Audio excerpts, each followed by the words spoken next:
she or they pronouns. And the goal of our Waldron Connections program is really to help Weinberg College students and Northwestern students generally explore career options through connecting with alumni. So very much what we're doing here today, connecting with Megan. And so we're going to get some great information from Megan today about data science in the space before passing it over to Maggie at Northwestern Career Advancement for some information about timelines. And we'll get an introduction here from Megan in a moment. But before we do so, students, I would really encourage you all to add your class years and your pronouns to your Zoom name. It's just really helpful to know a little bit more about who we're speaking with.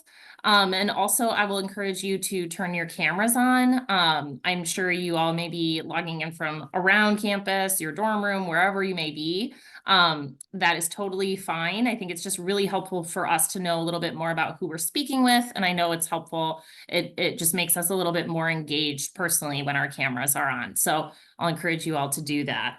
And without further ado, Megan, I will pass it over to you. If you can share just a brief introduction about what you studied at Northwestern, along with more about what you do today. Sure. Thanks, Cassie, and thanks for having me. I'm really happy to be here with all of you. So I studied physics and astronomy at Northwestern. So I went to Northwestern for my graduate school. So I had done my bachelor's in physics at Loyola, so just down the street, so Loyola University, Chicago, where I minored in math and music. And then I went to graduate school at Northwestern and did both my master's and PhD at Northwestern. And I did my dissertation work at Fermilab out in the western suburbs back when the atom smashing ring was still running. From there, I went into a career in data science and AI and machine learning across a couple of industries. So I worked in property casualty insurance, which is all the like auto, home, property, workers' compensation, liability, right? All that kind of insurance. So not health insurance, but a lot of the other kinds of insurance. And then did a number of roles with a number of different companies. Then I went to an executive search firm, which is a headhunting recruiting firm for executive level organizations. So basically like the headhunters partnering with client companies to help them hire their next CEO or chief marketing officer or what have you. I was brought in to build their data and analytics function. So again, a team of data scientists that I was building out. So all people analytics, but again, at those like very senior levels of organizations. And then the past year and a half or so have been consulting with companies, again, on data, AI, all of those topics. So especially with the launch of ChatGPT, everybody's got questions, lots and lots of fears about it taking over the world. Lots of parents ask me about the implications for their children's education. So I get lots of people coming up to me after presentations and asking about high school and college education and how that's going to change.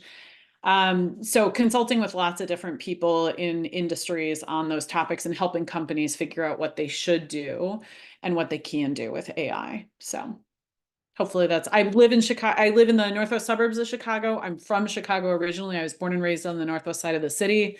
So I've lived in the city and different places in the suburbs. The only other place I lived was in Ireland for 5 months in college as part of a study abroad semester. So it's amazing. That's so fun. And yes, I have so many questions for you. We'll talk about data science, but the AI space, yes, it sparks a lot of interest and excitement. And I know there's a lot to data science. Can you define the data science space for students who are intrigued and interested in learning more? Yeah, so I honestly, this question I had a harder time with because I haven't really thought about it that way before. But I think there's a couple of kind of like common characteristics of when you say data science, right? And that's a really kind of big, broad term. But I would say it's really about using statistics and math to study patterns in data. So fundamentally, I think that's really what it is. Now, there's lots of different ways you can do that. So you can write computer programs to do that. You can use other kinds of tools to do that. But I would say a lot of it's about that sort of deeper level analysis, more sophisticated than just simple arithmetic on data, right? That you might do for like a report or, calculating an average, right? Data science takes that to sort of another level of complexity and sophistication. Usually it also means it's multivariate analysis. So rather than looking at one variable at a time, you're looking at multiple variables all at the same time in a multidimensional space. So as an example, I used to do algorithm building to price auto insurance. And everybody knows that 16-year-old drivers are worse than, say, 30-year-old drivers. But that would be a single variable that you look at. If you start looking at like age and gender together, you see some interesting patterns where 16-year-old boys historically were worse drivers than 16-year-old girls, and that's shifted a bit more recently. And then sort of middle 20s and 30s, when men get married, they become safer drivers when they get married, right? So there's sort of like three variables coming into play there that all have to do with like your risk level as a driver. So data science is typically that multivariate look. So not just looking single dimension, but multiple dimensions and looking for patterns across those multiple dimensions. Yeah, that's so interesting. And I feel like the insurance space, I've seen a lot of like data science folks and statistics folks getting into insurance. Is that why, like that breakdown of the multiple variables, whether it's car insurance or other kinds of insurance? Yeah, and I think it's an industry that there's a lot of data available. So there's information on driving history, your driving record, the kind of car you drive, where you drive, right? All of that kind of plays into it. So there's lots of different kinds of data out there that's available. So that's one, is that it's a data rich industry. Two, it's an industry that really survives and thrives based on how they analyze their data. So if you get the pricing wrong for a big chunk of drivers, like if you've never written, I don't know, like you've only been a US based company and you move into Canada, there might be patterns in Canadian driving that are different. And if you get that wrong, that's potentially a big loss for your company. So insurance companies care very much about getting that risk profile correct, because that's really the core of the business of what they do. So it's not an industry most people think of. It's not one that I thought of when I was in graduate school. It's not an industry I knew anything about before I went into it. But it's one that I found had lots of really interesting problems to solve that were complex and challenging, and where I thought my work was valued, right? Where what I was doing in the analyses I was producing, the companies I worked for really wanted and cared about. So I think those are a few reasons why insurance.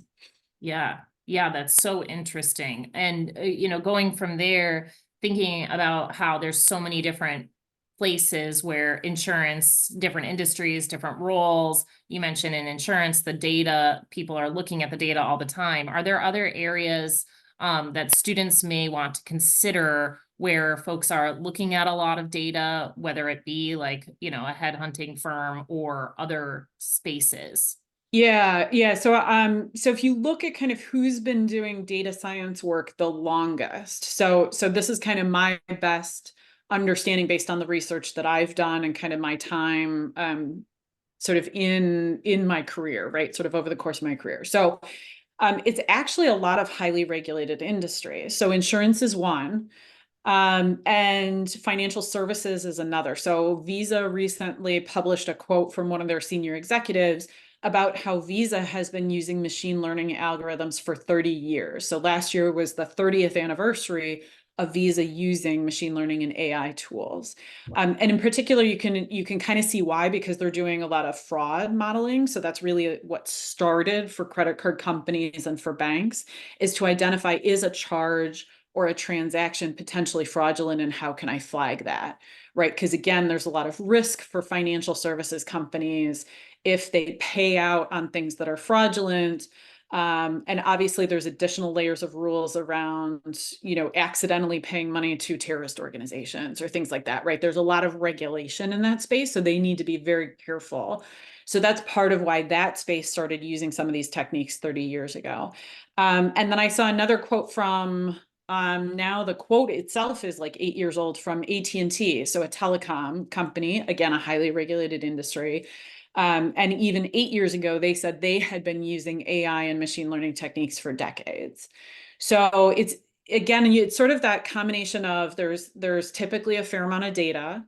There's some level of risk to be managed where a quantitative analysis is needed to help manage that risk. And the regulated spaces often require that to facilitate compliance with regulation, you really need to have a very deep understanding of your business and how it operates at a more quantitative level. You can think of like stock trading. So the original like quants, right? Lots and lots of physicists were hired into Wall Street in the 1970s and 80s. So to predict stock market movements. I was just talking to another woman this morning who said all the casinos, right? The whole gambling industry has been using this kind of pattern recognition for decades, which is true. So again, high volume data, regulated space, somebody who can sort of, the way I suggested to her was anybody who makes money off of money sort of cares about making sure those calculations are right. So gambling, financial institutions, insurance company, right, all of those, there's some similarities there, even though they're very different industries with very different kind of cultures and problems and ways of doing things. Yeah, it's so interesting. And it's so funny you're saying this because my another question I had was like, how is AI impacting the data science space? And it's like, well, AI's been used, it sounds like, for a lot longer than we may be thinking. Yeah. Yeah. So I think for a lot of people, it feels like it just showed up a year ago. But in reality, there's a lot of the kind of traditional AI, the more like machine learning type stuff that's been around for a very long time in a bunch of spaces. And even things like your interactions with Siri and Alexa, right? Those products are 10 or 15 years old. So the ability to understand natural language, right? You speak and ask Siri a question, and then it generates language back to you, right? Which is kind of effectively what ChatGPT is, just on a bigger, more sophisticated scale. So you can see how some of that has been coming, right? Or the autocomplete of sentences in Gmail or Outlook, right? Those tools have been around for a decade. Everything gets better over time. But yeah, so it didn't appear overnight, but the generative AI space of creating new content from existing content, whether it's text or images or video, that definitely has exploded over the past year or so. So I think there's a lot of kind of attention and focus on it. And people are still figuring out a lot of that space. We're still figuring out because it is still pretty new. What works, what doesn't, what are the watch outs, what are the good use cases, things like that. So everybody's still learning. Yeah, yeah, so interesting. It'll be interesting to see how that evolves. It seems like generative AI over the last year has just transformed Yeah. its life and learning and all of those things. So that's really interesting to hear a little bit more about the history. And my next question for you is, students who are listening are like, oh, this sounds really fun, interesting work. What are the types of skills that someone may need if they want to be successful in data science work? Yeah. So I think of this as three fundamental categories. And if you do a Google image search for like data science Venn diagram, you'll find images that are similar to what I'm going to describe next. So if you forget, just Google that and you'll find it. So one of the three categories, the first of the three is the technical skills. So the math and statistics, the computer programming, right? The ability to use technology and tools to do that pattern recognition in data, right? So there's actual like technical skills you need there to be able to do this kind of work. So that's one. Because when you don't have those technical skills, you can build models that don't really serve purposes or do the wrong thing. So it's very easy to build a model.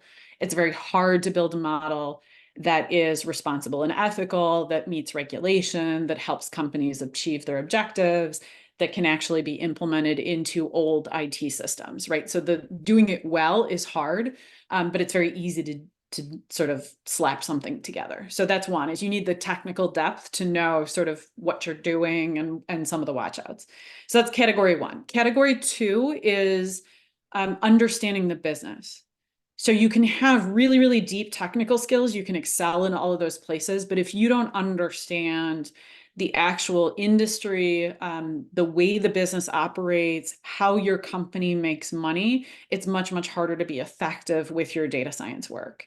I've seen data scientists who built models that were ultra precise. So they had a very explicit answer, you know, in like 8 decimal places afterwards. But the business just needed to know what the integer level was. They didn't care about the level of precision after. And you need to understand something about the business to know, like, how good does your answer need to be useful to people. And in the private sector, it's very much about like you solve a problem and then you move on to the next one. So you don't usually have the luxury of spending a lot of time trying out different things. So understanding the business context is really important. So you know where to spend your time and how to design solutions that the business can actually use. So that's category 2.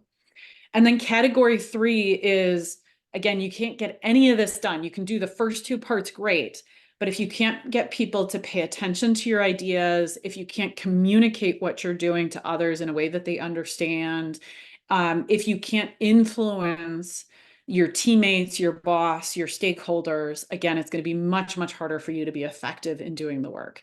So all of the soft skills around communication, influencing, explaining very technical topics in very plain English so that your business users can understand you is critically, critically important. And I usually tell students, if you're already in like a quantitative discipline, focus your whatever extra time you have and effort onto the soft skill development, because that combination of people who really understand the technical side and can talk to people in an influential and effective way, having those 2 skills is still really, really rare in the data science space, and will set you apart from everybody else. Right. And I still hear that all the time. I have recruiters or people I interact with. I just had a client meeting a couple of days ago, and the woman running the meeting said the way that you could take AI and explain it to us in a way that resonated, right, without making us feel stupid, like hitting us at the right level, she's like, that's really unusual. So that combination is the thing that can help set you apart. So those are the 3: technical, business, soft skills. Yes, I love this. Thank you for that breakdown. And I'm curious, you know, it seems like the arts and sciences, like the Weinberg College of Arts and Sciences background could lend itself well to those soft skills, the business minded. Can you talk a little bit just so students can hear you voice over like the value proposition of the data science from an arts and science lens?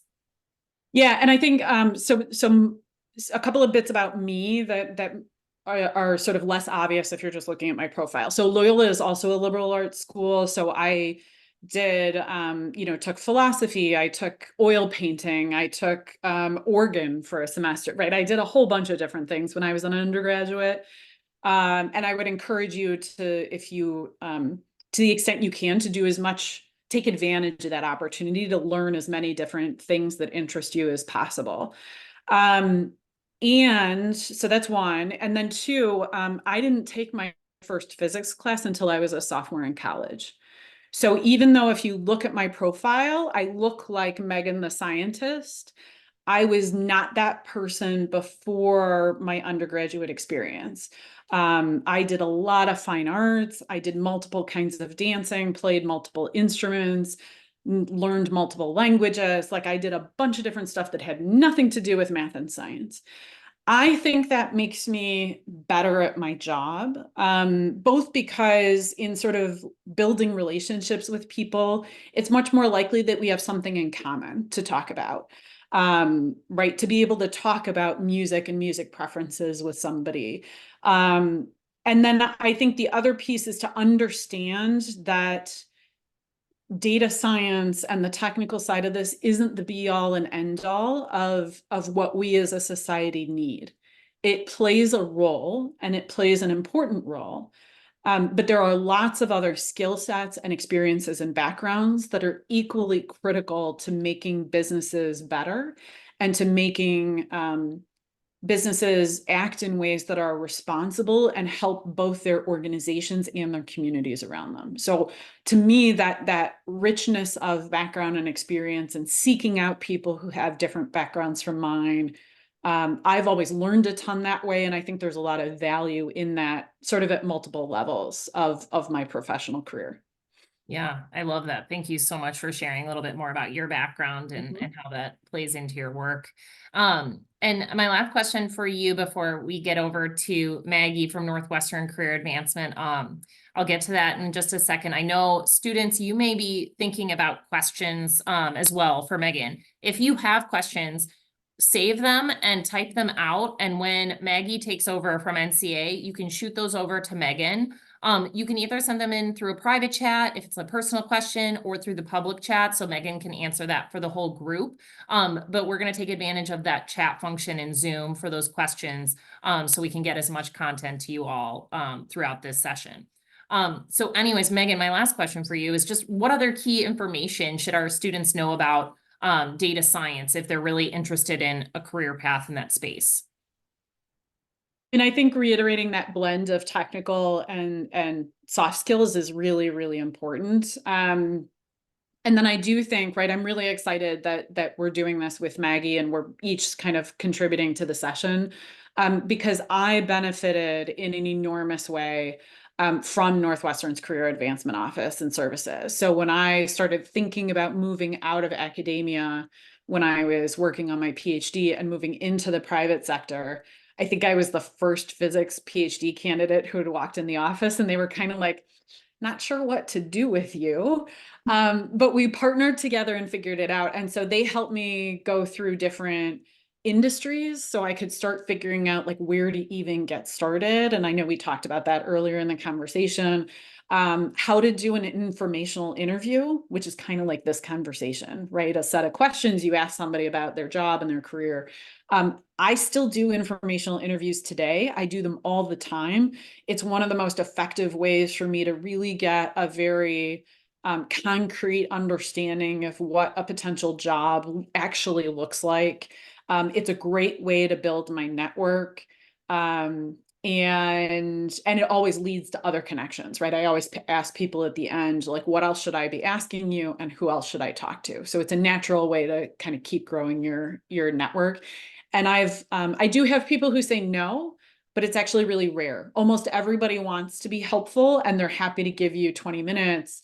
Or I often ask people to just email me their set of questions to start because I do so many of these. I can kind of cut and paste from prior answers, and then we can spend time on the things that are differentiated, right? That are really customized to you. So I think that, I guess the concise way of trying to say what I'm saying is to try to learn about as much as you can in as many different ways as you can. That's really worked very well for me, both when I was a student and throughout my career. So doing kind of formal things, informal informational interviews, reading articles about an industry or a particular company, right? All of those different pieces have served me well, and I've learned a lot from doing all of those different things. So Yeah, that is so helpful, Megan, and you're a treasure trove of information. So we also will likely send out your LinkedIn profile to students absolutely. after this as well, in case there's. Just Yeah, just my one ask on that is make sure that when you connect, you personalize the invite. So if you're in your mobile, you got to do the three dots and then personalize invite. Tell me we met here. I get so much inbound connection requests. I'm happy to connect, but it helps if I know that we met through this. Because you may not have a question for me now. You may want to come back to me in 2 years or 5 years and ask a question. And then I know why you're suddenly reaching out, right? And I will happily answer your question at that time too. So I love that. Megan, that's a great tip for you and for all the connections these students are making. I love that. Amazing. So we will pass it over to Maggie. Maggie, I'm going to spotlight your video. And if Sure. students have questions, please feel free to send those through the chat. Yes, thank you. And thank you so much, Megan, for sharing all of that information. That is great and so helpful to hear from your perspective. And you broke it down in such a helpful way for students. So thank you. I'm going to share my screen first. So give me one moment here to do that. And then we will, hold on, I got to swap this. Well, I'll talk through a couple of additional resources from the NCA perspective. So my name's Maggie. I work in Northwestern Maggie. Career Advancement. Oh, yeah. Nope, perfect. Looks Okay, great. good. I work in Northwestern Career Advancement, and our role is to help support students in their internship and job search. So if you've not met with our office, I certainly encourage you to do so. And we're happy to help you continue to explore data science and think about, gaining some practical experience in the industry. So in the few minutes we have left, I'm going to talk through a couple of things. The first is the NCA industry pages. So on the NCA website, we've put together some content related to several different industries. You can see on the left here, it's got all of the different industries that we cover, and including data science and analytics. And so on that page, we cover things like relevant skills, resources specific to that industry, key information relevant to the field, lots of similar content to what Megan has covered for us today, but certainly a good resource for you if you want to access that in your own time to review, or just to explore additional resources. So I want to be sure that you're aware of that, and maybe someone can stick the link in the chat so that you have that today. But NCA's website has lots of resources, and the industry pages are a great place to start because there are some industry specific resources and external things that you can access to continue exploring your interest. I also wanted to highlight a couple of examples of internships in this space. So actually all of these are currently in Handshake. So Handshake's our job and internship database. And these are some examples of the types of data science and analytics related positions that are currently posted. Some of these are, targeting different years in school, but I tried to choose a variety that we're looking at students anywhere from like younger students who might just be getting started in the industry to those with experience. And so if you are interested in considering practical experiences related to your interest in data science, I definitely consider you to take a look in Handshake to see whether any of these might be something you want to consider. And just to echo something that Megan brought up earlier, you'll see that they cover a couple of different industries based on those fields that might be most interested in using data. So there are some financial institutions on here. There's some insurance roles. So it echoes what was covered earlier, just around how data is used across different fields. I wanted to speak a bit about hiring timelines. So you may be aware that some industries have a typical recruiting timeline or process that they follow throughout the academic year. Data science is a bit unique in that it is not really in and of itself an industry like we talked about, or like Cassie and Megan covered. Data science is used across a lot of different industries. It's more of a functional area or work you can do across different areas.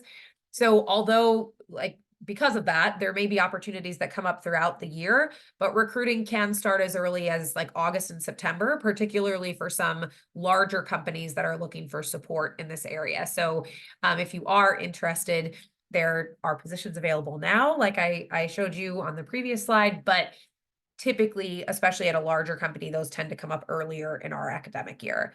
And Handshake can be a great resource, as well as if there's a company that interests you and you want to see whether they have options in the data science space, going directly to their website to see what might be available as far as internships or full-time roles. And for first and second year students here today, I wanted to spotlight a couple of things that you could maybe do in the meantime. So internships are certainly an option to gain experience.